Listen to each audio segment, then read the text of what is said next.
एकटा कोबर गबै छी, सुनी जा जाओ। कहाँ लिखाए आल रे झाल रे, कहाँ लिखाए बेरे के नाम है, कहाँ लिखा आल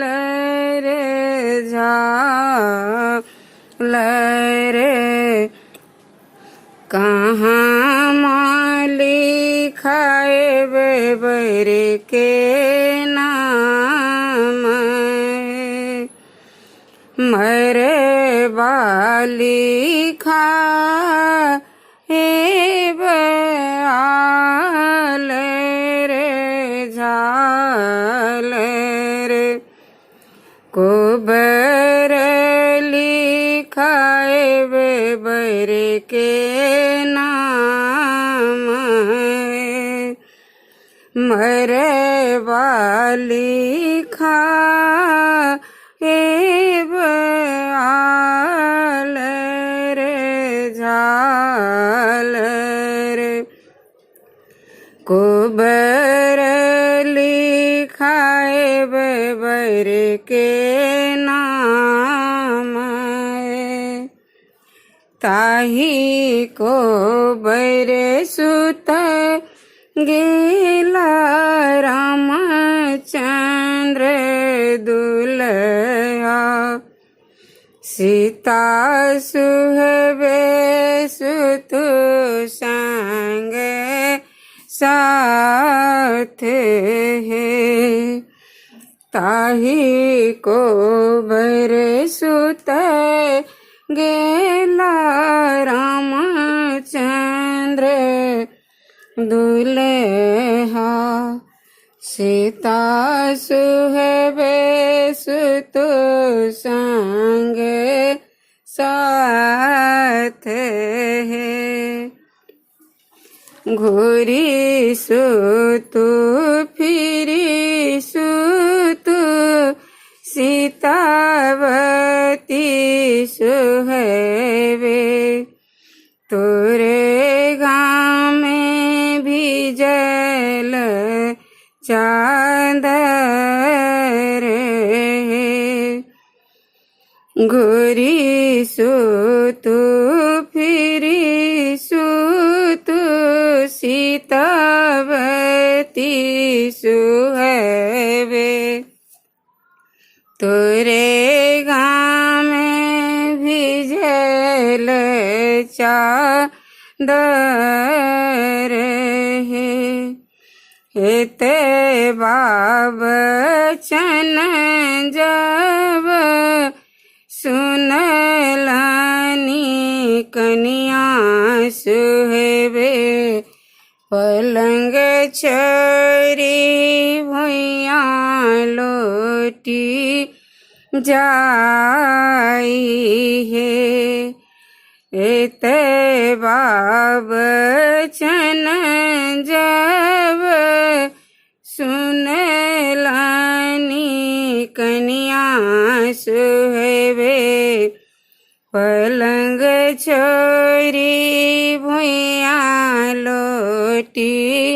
जाई है, अंगना बाहरते तोहें चेरिया के बेटिया, सरहजी के दिए ने बजाई, अंगना बाहरी ते चेरिया के बेटिया, सरहजी के दिए ने बजाई,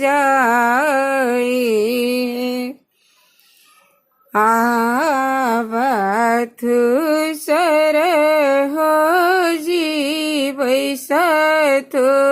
पलंग चरी देखी लिया ननदो के हाल है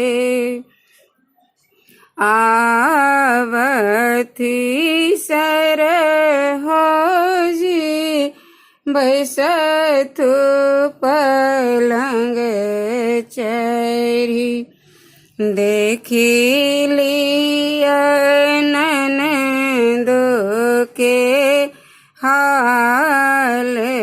है के तोरा मारलक ननदो के तोरा पिटलक के तोरा बजल को बोल है के तोरा मारलक ननदो के तोरा पिटलक के तोरा बजल को बोल है नहीं हमरा मारलक कोई नहीं हमरा पिटलक यह हमरा बजे को बोल है नहीं हमरा मारलक कोई नहीं हमरा पिटलक यह हमरा बजे को बोल है चुपे रहू ननदो दुलरतीन इहो थिक मिथिला व्यवहार है चुपे रहू ननदो दुलरतीन इहो थिक मिथिला व्यवहार है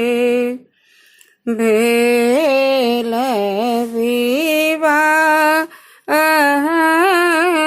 राम चलो कोवर सीताली अंगूरी लगाई है बेल विवाह राम चलु कोवर सीताली अंगूरी लगाई है सीताली अंगूरी लगाई।